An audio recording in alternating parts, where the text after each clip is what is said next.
সাগরের পারে বসে জাবুর তিলাওয়াত করতেন। জাবুর তিলাওয়াত করার কারণে হযরত দাউদ আলাইহিস সালামের কণ্ঠ শোনার জন্য বাতাসের পাখিগুলো পর্যন্ত হযরত দাউদ আলাইহিস সালামের মাথার উপরে সুন্দর করে নীরবে দাঁড়ায় যেত। তাফসীরের কিতাবে এসেছে হযরত দাউদ আলাইহিস সালাতু ওয়াস সালাম যখন আপনার সাগরের পারে বসে জাবুর তেলাওয়াত করতেন, সাগরের মাছগুলা দলে দলে সাগরের পারে বীর করত। হযরত দাউদ আলাইহিস সালাম সাগরের পারে বসে জাবুর তেলাওয়াত করেন। হযরত দাউদ আলাইহিস সালামের সুর শোনার জন্য ঝাঁকে ঝাঁকে দলে দলে মাছগুলা সমুদ্রের পারে সাগরের পাশে এসে যায়। আল্লাহ তাআলা তাদেরকে আগে হারাম করেছেন, সাবধান, শনিবারে মাছ শিকার করা যাবে না। কিন্তু এরা ছিল বনি ইসরাইল সম্প্রদায়, আল্লাহর নির্দেশ এরা মানতে পারে নাই, লোভ সামলাতে পারে নাই। যাকে যাকে মাছ আসে প্রথম এরা মাছ সরাসরি শিকার করে নাই, কৌশল করে। মাছ যখন সাগরের পারে আসে এরা একটা আপনার আইল দিয়ে দেয়, মাছ যাতে পার হয়ে যাইতে না পারে, আপনার জাল দিয়ে মাছগুলাকে আটক করে দেয়। এরপরে শনিবার দিন অতিবাহিত হওয়ার পরে রবিবার দিনে এরা মাছ শিকার করে। একদিন, 2 দিন, 1 মাস, 2 মাস এভাবে যাওয়ার পরে এদের সীমা লঙ্ঘন আরো বেড়ে গেল। এখন আর শনিবারের দিনে মাছ আটকায় রাখে এমন না, বরঞ্চ শনিবারের দিনে সরাসরি আল্লাহর আদেশ অলঙ্ঘন করে, আল্লাহর নির্দেশকে লঙ্ঘন করে এরা শনিবার দিনে মাছ শিকার করা শুরু করে দিল। নাউজুবিল্লাহ। আল্লাহ নিষেধ করেছেন শনিবারে মাছ শিকার করা যাবে না। আল্লাহ বলছেন ইদ ইয়াদুনা ফিস সাবতি, যখন তারা শনিবারের দিনের ব্যাপারে সীমা লঙ্ঘন করলো, আল্লাহর আদেশ অমান্য করলো। ইদ তাহতিহিম হিতানুহুম ইয়াওমা সাবতিহিম শুরআ, যখন শনিবার দিনে মাছ যাকে যাকে পানির উপর ভেসে ভেসে সমুদ্রের পাড়ে আসতো, তখন আল্লাহ সুবহানাহু ওয়া তাআলা বলেন শনিবার দিনে পানির উপর ভেসে ভেসে যাকে যাকে মাছ আসতো, ওয়া ইয়াউমা লা ইয়াসবিতুনা লা তা'তিহিম, আর যেদিন এরা উদযাপন করতো না, মানে শনিবার দিন যেদিন হতো না, অন্যান্য দিনে এইভাবে এত বেশি মাছ আসতো না, মাছ কম থাকতো। এজন্য এরা মাছ শিকারের লোভ সামলাতে না পেরে আল্লাহর নির্দেশকে লঙ্ঘন করে শনিবার দিনে এরা মাছ শিকার করা শুরু করে দিল। আল্লাহ বলেন কাযালিকা নাবলুহুম বিমা কানু ইয়াফসুকুন, তাদের অবাধ্যতার কারণে, তাদের নাফরমানির কারণে আমি তাদেরকে পরীক্ষা করলাম, তাদের নাফরমানির কারণে। প্রিয় ভাইরা, আল্লাহ সুবহানাহু ওয়া তাআলা সূরাতুল আরাফে 163 নম্বর আয়াতে দাউদ আলাইহিস সালাতু ওয়াস সালামের উম্মতের এদের কার্যকলাপের প্রথম অংশ প্রথম করতে আল্লাহ বলেছেন, এদেরকে আল্লাহ বলেছিলেন যে শনিবারে মাছ শিকার করতে পারবে না। আল্লাহর আইনকে অবাধ্য করে এরা শনিবারে মাছ শিকার করা শুরু করে দিল। যখন মাছ শিকার করলো তখন একদল মানুষ মাছ শিকারে লিপ্ত হয়ে গেল, আল্লাহ তাআলার অবাধ্যতার মধ্যে লিপ্ত হয়ে গেল। এই কল্যাণের পথে ডাকার 2টা পয়েন্ট। একটা হচ্ছে মানুষকে সৎ কাজের আদেশ করা, অন্যায় কাজ থেকে বাধা দেওয়া। মুহাম্মদুর রাসূলুল্লাহ সাল্লাল্লাহু আলাইহি ওয়াসাল্লাম সর্বশেষ নবী রাসূল, তারপরে পৃথিবীতে আর কোনো নবী রাসূল আসবেন না। কিন্তু পৃথিবীর কালচারাল সিস্টেম হলো পৃথিবীতে অন্যায় থাকবে, হক বাতিল থাকবে, পৃথিবীতে ভালো মন্দ থাকবে, আলো অন্ধকার থাকবে। এটাই হচ্ছে পৃথিবীর কালচারাল সিস্টেম। শুরু লগ্ন থেকে এখন পর্যন্ত চলে আসছে, কিয়ামত পর্যন্ত এভাবেই থাকবে। একদিকে থাকবে হক, একদিকে থাকবে বাতিল, একদিকে থাকবে আলো, অন্যদিকে থাকবে অন্ধকার, একদিকে থাকবে জান্নাতের পথ, অন্যদিকে থাকবে জাহান্নামের পথ। একদিনে থাকবে উলাইকা হিজবুল্লাহ, আল্লাহর দল, আল্লাহর সৈনিকেরা, আরেকদিকে থাকবে উলাইকা হিজবুশ শাইতান, শয়তানের দল, শয়তানের সৈনিকরা। এটা আমার কথা না, আল্লাহ তাআলা কোরআনে কারীমে বলেছে। একদল হবে হিজবুল্লাহ, আল্লাহর দল, আল্লাহর সৈনিক, আরেক দল হবে হিজবুশ শাইতান, শয়তানের দল, শয়তানের সৈনিক। এক দল হবে মঙ্গলকামী, আরেক দল হবে অকল্যাণকামী। এক দল হবে হক এর ধারক বাহক, হকের পথে সংগ্রামী। আরেক দল হবে বাতিলের ধারক বাহক, বাতিলের পথে সংগ্রামী। মুহাম্মদ রাসূলুল্লাহ সাল্লাল্লাহু আলাইহি ওয়াসাল্লাম দুনিয়া থেকে চলে যাওয়ার পরে যেহেতু কোনো নবী রাসূল পৃথিবীতে আর আসবেন না, পয়গম্বরদের সেই দায়িত্ব, নবীদের সেই কার্যক্রম, নবীদের সেই মিশন আল্লাহ তাআলা মুহাম্মদ সাল্লাল্লাহু আলাইহি ওয়াসাল্লামের উম্মতকে আল্লাহ দিয়েছেন। এই উম্মতকে আল্লাহ শ্রেষ্ঠ বানিয়েছেন কেন? কোরআনে হাকীমে আল্লাহ সুবহানাহু ওয়া তাআলা বলেছেন, কুনতুম খায়রা উম্মাহ, তোমরা হচ্ছো শ্রেষ্ঠতম জাতি, শ্রেষ্ঠতম উম্মত। কুনতুম খায়রা উম্মাতিন উখরিজাত লিন-নাস, তোমাদেরকে মানুষের কল্যাণে বের করা হয়েছে। তা'মুরুনা বিল মা'রুফ, তোমরা মানুষদেরকে সৎ কাজের আদেশ করবে। ওয়া তানহাউনা আনিল মুনকার, এবং মানুষদেরকে অন্যায়ের পথে বাধা দিবে, মানুষদেরকে মন্দের পথ থেকে বিরত রাখবে। এটাই হচ্ছে তোমাদের দায়িত্ব এবং তোমাদের শ্রেষ্ঠত্বের তাৎপর্য বা কারণ। কোরআন হাকীমে সূরাত আলে ইমরানে আল্লাহ সুবহানাহু ওয়া তাআলা সুস্পষ্টভাবে বলেছেন, ভালো করে শুনুন, আল্লাহ বলেন সুস্পষ্টভাবে, আল্লাহ বলেছেন, ওয়ালতাকুম মিনকুম উম্মাতুন ইয়াদউনা ইলাল খায়র ওয়া ইয়া'মুরুনা বিল মা'রুফি ওয়া ইয়ানহাউনা আনিল মুনকার ওয়া উলাইকা হুমুল মুফলিহুন। আল্লাহ বলেন তোমাদের মধ্যে অবশ্যই এমন একটা দল থাকবে, তোমাদের মধ্যে অবশ্যই এমন একটা গোষ্ঠী থাকবে যারা মানুষদেরকে কল্যাণের পথে ডাকবে, মানুষদেরকে সৎ কাজের আদেশ করবে এবং অসৎ কাজের অন্যায়ের পথে বাধা দিবে। আল্লাহ বলেন ওয়া উলাইকা হুমুল মুফলিহুন, এবং এরাই হচ্ছে সফল কাম, এরাই হচ্ছে সাকসেসফুল, এরাই হচ্ছে দুনিয়া এবং আখিরাতের সফল। ওয়ালতাকুম মিনকুম উম্মাতুন ইয়াদউনা ইলাল খায়র, তোমাদের মধ্যে অবশ্যই এমন একটা দল থাকবে ইয়া'মুরুনা বিল ইয়াদউনা ইলাল খায়র, যারা মানুষদেরকে কল্যাণের পথে ডাকবে। ইয়া'মুরুনা বিল মা'রুফ, সৎ কাজের আদেশ করবে। ওয়া ইয়ানহাউনা আনিল মুনকার, এবং অসৎ কাজ থেকে মানুষদেরকে বিরত রাখবে, অন্যায়ের প্রতিবাদ করবে। এমন একটা দল অবশ্যই থাকবে পৃথিবীতে, যে দলকে মানুষ ভালো বলবে না মন্দ বলবে এটা কেউ পরোয়া করবে না, বরঞ্চ আল্লাহর দেওয়া দায়িত্ব, আল্লাহর দেওয়া আমানত তারা রক্ষা করেই চলবে। মুহাম্মদ সাল্লাল্লাহু আলাইহি ওয়াসাল্লামের উম্মতের শ্রেষ্ঠত্বের একটা কারণ যে তারা মানুষদেরকে সৎ কাজের আদেশ করবে, অসৎ কাজ থেকে বিরত রাখবে, হকের পক্ষাবলম্বন করবে, বাতিলের বিরুদ্ধাচারণ করবে, তারা ন্যায়ের পক্ষে থাকবে, অন্যায়ের প্রতিবাদ করবে। অন্যায়ের প্রতিবাদী, হকের পক্ষাবলম্বনকারী একটা দল অবশ্যই অবশ্যই থাকবে। সুতরাং আমি আগেই বলেছি, পৃথিবীর সিস্টেম হলো হক বাতিল, ন্যায় অন্যায় চিরকাল থাকবে, সবসময়ই থাকবে। কিন্তু আমাদেরকে হকের পক্ষাবলম্বন করতে হবে, ন্যায়ের পথে আমাদেরকে থাকতে হবে, অন্যায়ের বিরোধী আমাদেরকে হতে হবে, অন্যায়ের প্রতিবাদ আমাদেরকে করতে হবে। এটা আমার দায়িত্ব। আমি যদি আল্লাহর পক্ষ থেকে এই দায়িত্ব আদায় করি, আমি আমার দায়িত্ব আদায় করলাম। আর যদি চোখ বুজে থাকি, যদি শুধু নিজে ভালো, যদি শুধু নিজে সৎ কাজ করার, নিজে ভালো কাজ করার মধ্যেই সীমাবদ্ধ থাকি, অন্যায়ের বিরোধিতা করি না, অন্যায়ের প্রতিবাদ করি না, মন্দকে প্রতিহত করার চেষ্টা করি না, তাহলে আমার ঈমান প্রশ্নবিদ্ধ হয়ে যাবে। প্রিয় ভাইয়েরা, হক এবং বাতিলের দ্বন্দ্ব যখন আসবে, ন্যায় এবং অন্যায়ের স্পষ্ট মেরুকরণ যখন চলে আসবে, তখন আপনাকে হয়তো সত্যের পক্ষাবলম্বন করতে হবে, হয়তো হকের পথে থাকতে হবে, নতুবা বাতিলের পক্ষে আপনাকে থাকতে হবে।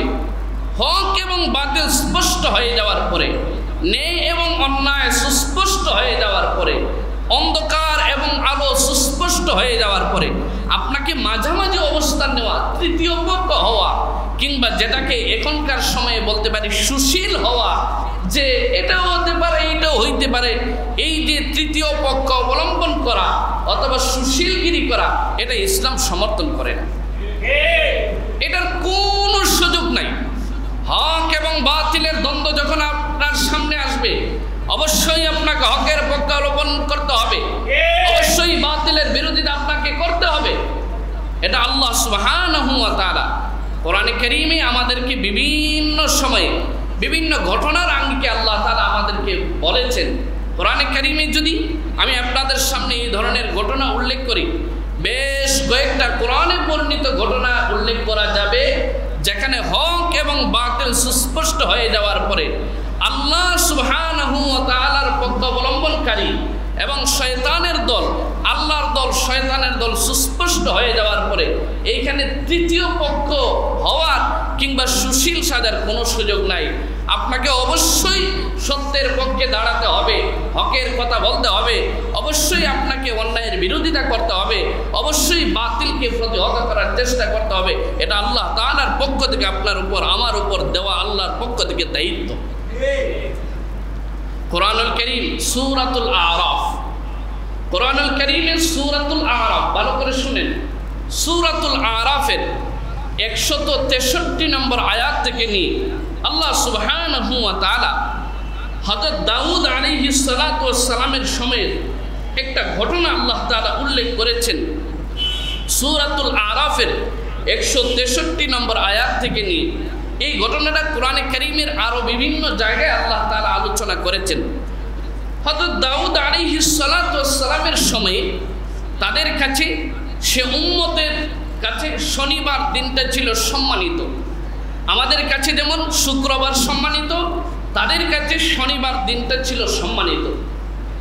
আমাদের কাছে শুক্রবার সম্মানিত। উম্মতে মুহাম্মদের উপর আল্লাহ সুবহানাহু ওয়া তাআলা ইহসান করেছেন, দয়া করেছেন। কেমনে দেখে একটু কম্পেয়ার করেন।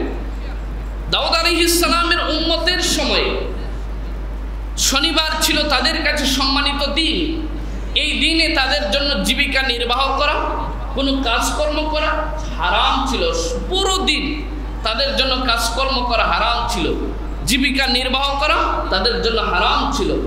সপ্তাহের অন্যান্য দিনে জীবিকা নির্বাহ করা হতো, আর শনিবার দিনে যেহেতু এটা সম্মানিত দিন, আল্লাহ সুবহানাহু ওয়া তাআলার ইবাদত করা হতো, এই দিন কাজকর্ম করা সম্পূর্ণ নিষিদ্ধ ছিল।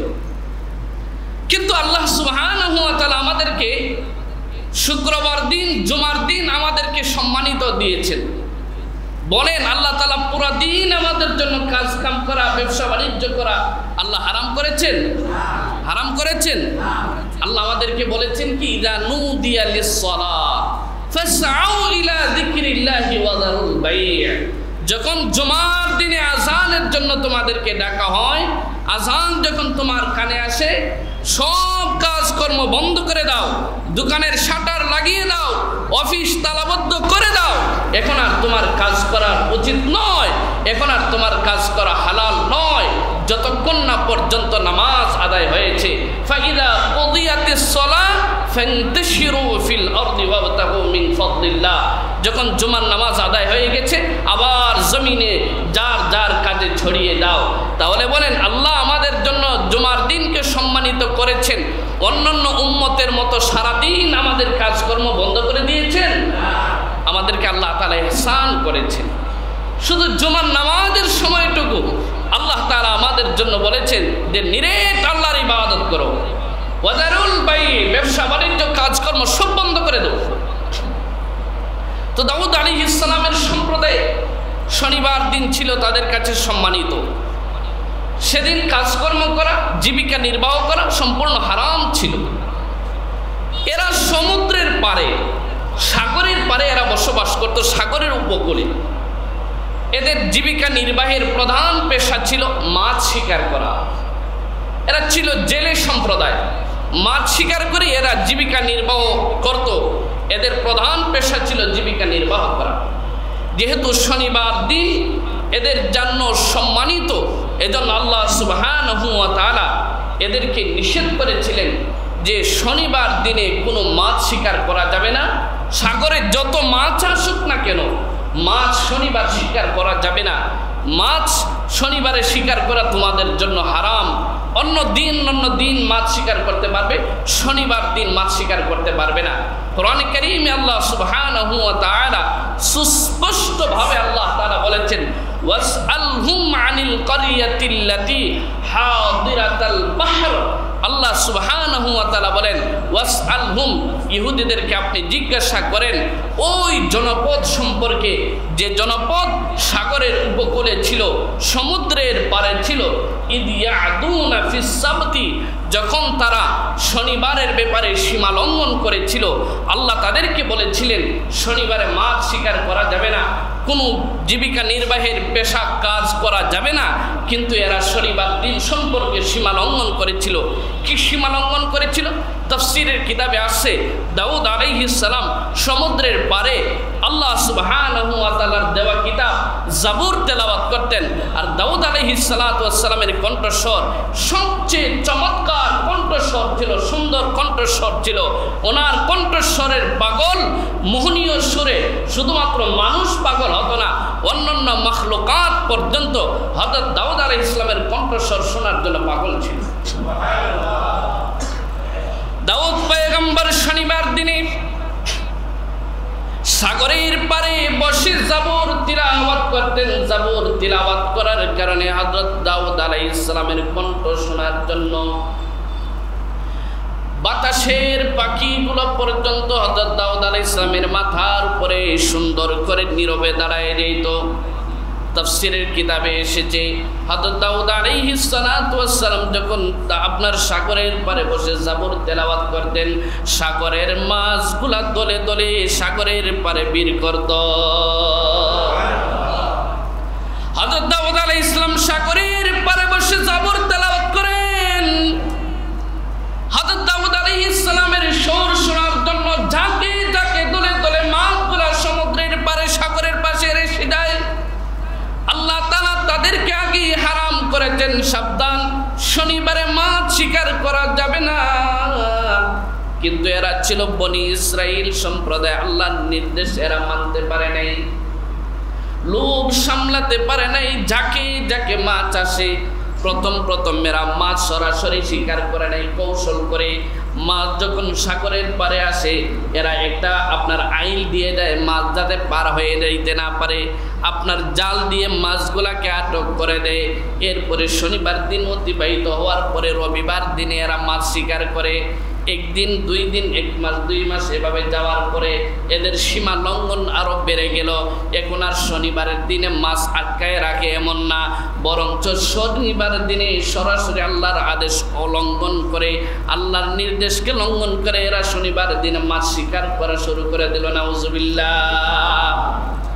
আল্লাহ নিষেধ করেছেন শনিবারে মাছ শিকার করা যাবে না। আল্লাহ বলছেন, ইদ ইয়াদুনা ফিস সাবতি, যখন তারা শনিবারের দিনের ব্যাপারে সীমা লঙ্ঘন করলো, আল্লাহর আদেশ অমান্য করলো। ইদ তা'তিহিম হিতানুহুম ইয়াওমা সাবতিহিম শুরআ, যখন শনিবার দিনে মাছ ঝাঁকে ঝাঁকে পানির উপর ভেসে ভেসে সমুদ্রের পারে আসতো, তখন আল্লাহ সুবহানাহু ওয়া তাআলা বলেন শনিবার দিনে পানির উপর ভেসে ভেসে ঝাঁকে ঝাঁকে মাছ আসতো। ওয়া ইয়াওমা লা ইয়াসবিতুনা লা তা'তিহিম, আর যেদিন এরা উদযাপন করতো না, মানে শনিবার দিন যেদিন হতো না, অন্যান্য দিনে এইভাবে এত বেশি মাছ আসতো না, মাছ কম থাকতো। এজন্য এরা মাছ শিকারের লোভ সামলাতে না পেরে আল্লাহর নির্দেশকে লঙ্ঘন করে শনিবার দিনে এরা মাছ শিকার করা শুরু করে দিল।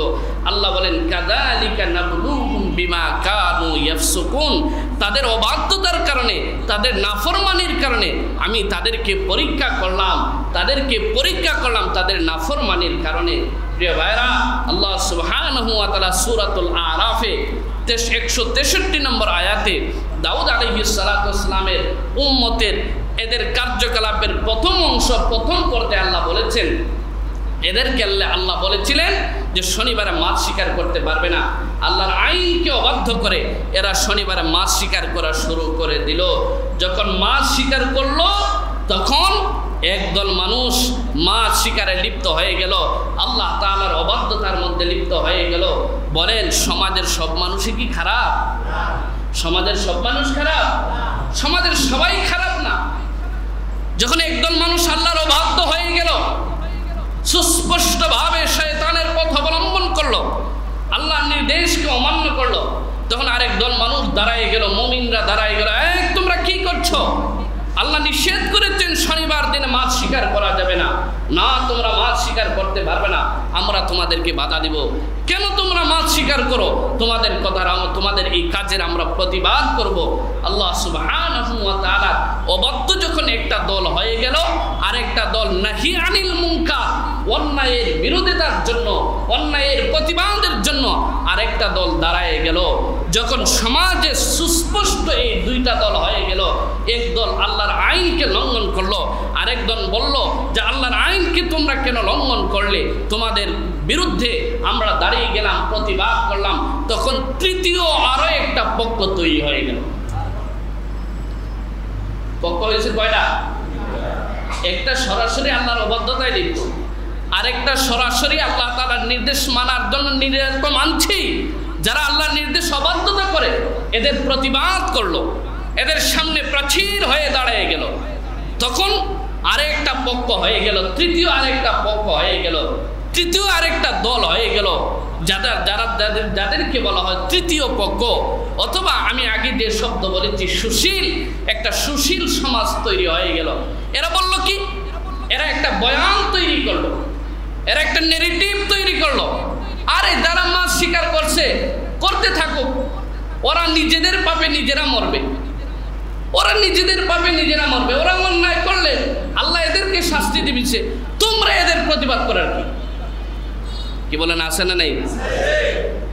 যখন আপনি অন্যায়ের প্রতিবাদ করবেন তখন একদল দাঁড়ায় যাবে, আরে ওরা গান বাজনা করে করুক, তাতে তোমার সমস্যা কি? ওরা যাত্রা পালা করে করুক, ওরা ওরস করে করুক, তোমার সমস্যা কি? ওদের শাস্তির কারণে আল্লাহ ওদেরকে, ওদের পাপের কারণে আল্লাহ ওদেরকে শাস্তি দিবে, তুমি কেন এদের প্রতিবাদ করবে? এই যে একটা তৃতীয় একটা পক্ষ দাঁড়ায় গেল, যারা নিজেরা পাপ করলো না, আল্লাহর অবাধ্য হলো না, আবার বাধাও দিল না, পরোক্ষভাবে যারা বাধা দিল এদেরকে তারা বাধা দিতে লাগলো যে তোমরা কেন এইগুলা করবে, কেন তোমরা যারা আইন করার করতে থাকো, যারা ইসলাম বিরোধী কিছু করার করতে থাকো, তোমরা কেন বাধা দিবে? এই কথা এখনকার সমাজে আমাদের সামনে বলা হয় কিনা? বলেন, বলা হয় কিনা? আরে এরা যেমন চায় করতে থাকো, এই জন্য হুজুরদের মাথা ব্যথার দরকার নেই। হুজুররা মিছিল করবো কেন, মিটিং করবো কেন, আন্দোলন করবে কেন, প্রতিবাদ সভা করবে কেন, বিক্ষোভ মিছিল করবে কেন, কি দরকার আছে?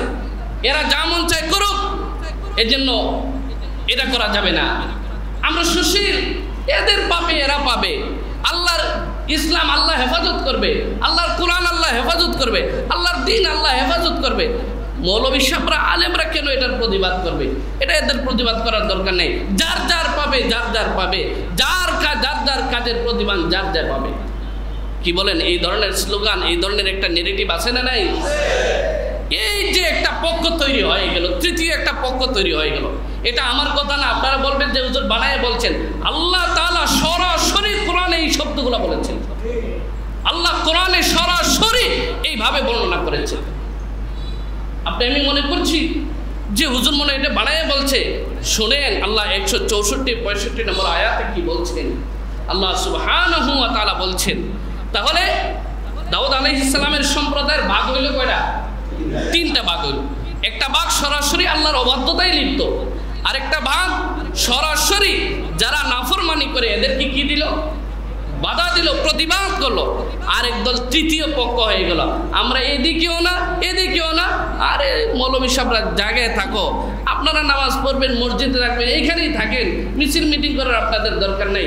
ইসলাম বিরোধী কি হইতেছে না হইতেছে, কোরআন বিরোধী কি হইতেছে না হইতেছে, আল্লাহর দিন আল্লাহ হেফাজত করবো।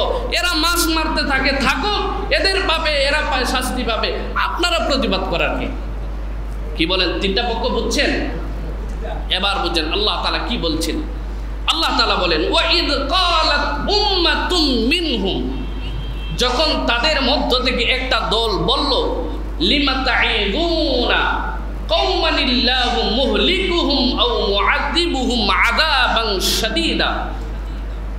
আল্লাহ তাআলা বলছেন, যখন তাদের একটা দল, ইয ক্বালাত উম্মাতুম মিনহুম, যখন তাদের একটা দল বলল, লিমা তাঈযুনা কওমানিল্লাহু মুহলিকুহুম, তোমরা কেন ওই দল মানুষকে ওয়াজ করতেছো, নসিহত করতেছো, তোমরা কেন তাদের প্রতিবাদ করতেছো যাদেরকে আল্লাহ তাআলা তাদের পাপের কারণে শাস্তি দিবেন অথবা ধ্বংস করে দিবেন?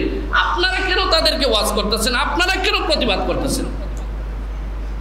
কোরআনে কারীম সূরা আরাফ 164 নম্বর আয়াত, আজকেই যায়া এটা সার্চ দিয়ে দেখবেন যে আল্লাহ কি বলেছেন। আল্লাহ বলছেন, লিমা তাঈযুনা কওমানিল্লাহু মুহলিকুহুম আও মুআযিবুহুম আযাবান শাদীদা। আপনারা কেন তাদেরকে ওয়াজ করতেছেন? আপনারা কেন তাদেরকে বোঝানোর চেষ্টা করতেছেন? আপনারা কেন তাদের কাজের বিরোধিতা করতেছেন? এরা মাছ মারে মারুক, এদের মাছকার মারার কারণে, এদের পাপের কারণে আল্লাহ এদেরকে শাস্তি দিবেন, আপনারা কেন বিরোধিতা করতেছেন? এই দল মানুষ কি উত্তর দিল? প্রতিবাদী মানুষে কি উত্তর দিল? আল্লাহ তাআলা বলছেন, ক্বালু মা'যিরাতান ইলা রাব্বিকুম। আমরা কেন এদের প্রতিবাদ করি? আমরা কেন এদেরকে বোঝানোর চেষ্টা করি?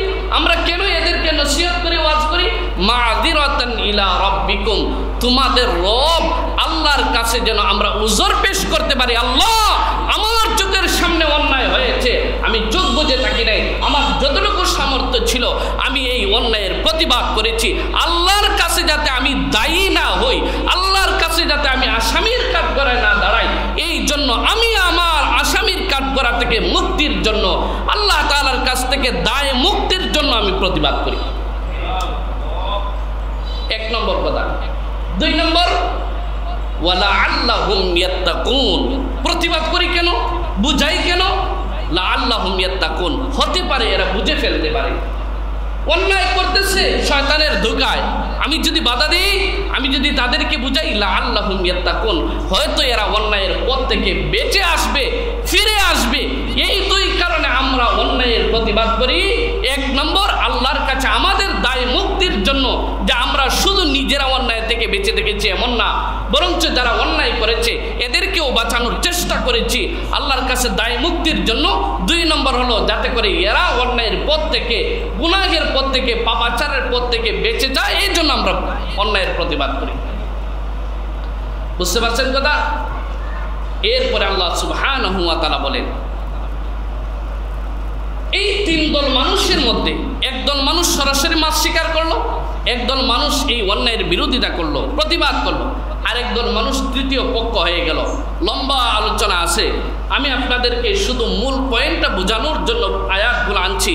আল্লাহ তাআলা বলেন, ফালাম্মা নাসু মা যুকিরু বিহি আনজাইনাল্লাযীনা ইয়ানহুনা আনিস সুই ওয়া আখাযনাল্লাযীনা যালামু বিআযাবিন বাঈসিম বিমা কানু ইয়াফসুকুন ফালাম্মা আতাউ আম্মা নুহু আনহু কুলনা লাহুম কুনু কিরাদাতান খাসিন।